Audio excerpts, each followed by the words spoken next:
కాంగ్రెస్ రైతు ప్రభుత్వమని, రైతుల సంక్షేమమే ధ్యేయమని ప్రభుత్వ విప్ ఆది శ్రీనివాస్ పేర్కొన్నారు. రైతుల సంక్షేమమే ప్రజాప్రభుత్వ సంక్షేమమని ముఖ్యమంత్రి రేవంత్ రెడ్డి రైతుల కోసం అనేక పథకాలు ప్రవేశపెట్టి ముందుకు వెళ్తున్నారని, దీనిలో భాగంగానే మల్కపేట రిజర్వాయర్ నుండి వేసంగి పంటల కోసం నీటిని విడుదల చేస్తున్నట్లు ప్రభుత్వ విప్ వేములవాడ శాసనసభ్యులు ఆది శ్రీనివాస్ పేర్కొన్నారు. ఆదివారం రోజున కోనరావుపేట మండలంలోని మల్కపేట రిజర్వాయర్ నుండి కుడి కాల్వకు 250 క్యూసెక్కుల నీటిని విడుదల చేస్తున్నామని, 800 ఎకరాలకు సాగునీరు, అనేక గ్రామాలకు తాగునీరు అందుతుంది అని పేర్కొన్నారు. కాలువ పనులను పూర్తి చేసి చెత్త చెదారం తొలగించి నీటి ప్రవాహం కోసం సిద్ధం చేశామని, రైతాంగం ప్రయోజనాల కోసం నీటిని విడుదల చేస్తున్నట్లు ఆది శ్రీనివాస్ తెలిపారు.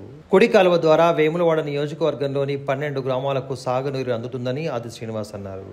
జిల్లా కలెక్టర్ సందీప్ కుమార్ ఝా ఇరిగేషన్ అధికారులతో కలిసి ఆదివారం నీటిని విడుదల చేశారు. రిజర్వాయర్ భూ నిర్వాసితులకు నష్టపరిహారం పూర్తిగా అందజేశామని, ఎడమ కాలువ కోసం 70 ఎకరాల భూమిని కూడా సేకరిస్తున్నట్లు వివరించారు.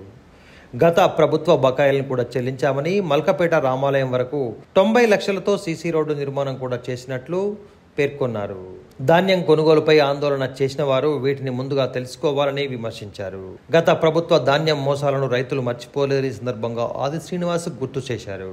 కార్యక్రమంలో Konaraopet market committee chairman Kachakayala Ellaiah, Vemulawada market committee chairman Rondi Raju, Rudrangi market committee chairman Chilakala తిరుపతితో పాటు వైస్ చైర్మన్ ప్రభాకర్, నీటిపారుదల శాఖ జిల్లా అధికారి అమరేందర్ రెడ్డి, ఎగ్జిక్యూటివ్ ఇంజనీర్ కిషోర్, డిఈలు సత్యనారాయణ, వినోద్, శ్రీనివాస్, డిఆర్డీఓ శేషాద్రి ఉన్నారు.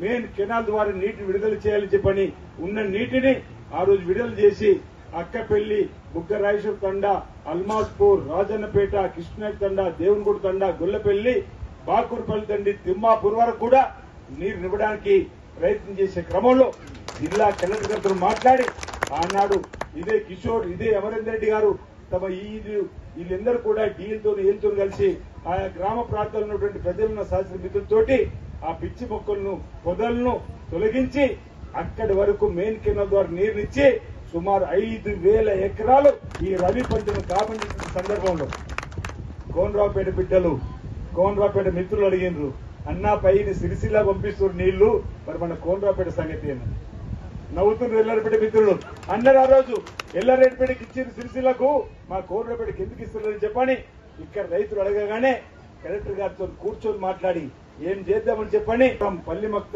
సుద్దాల, రామన్నపేట, మారుపాక వరకు కూడా ఒకవేళ ఈ నీరు ఈ విధంగా కిందికి పోతుంటే ఈ మలక్పేటకు 858 ఎకరాలకు సాగునీరు అందబోతుందని చెప్తా ఉన్నా. కనగర్తికి 1748 ఎకరాల సాగునీరుకు దోకా లేకుండా ఉండే కార్యక్రమం, నాగారానికి 822 ఎకరాలు, పల్లిమక్తలకు 1113 ఎకరాలు, శుద్ధాలకు 2550 ఎకరాలు, రామన్నపేటకు 1311 ఎకరాలు, మారుపాకకు 1000 ఎకరాలు.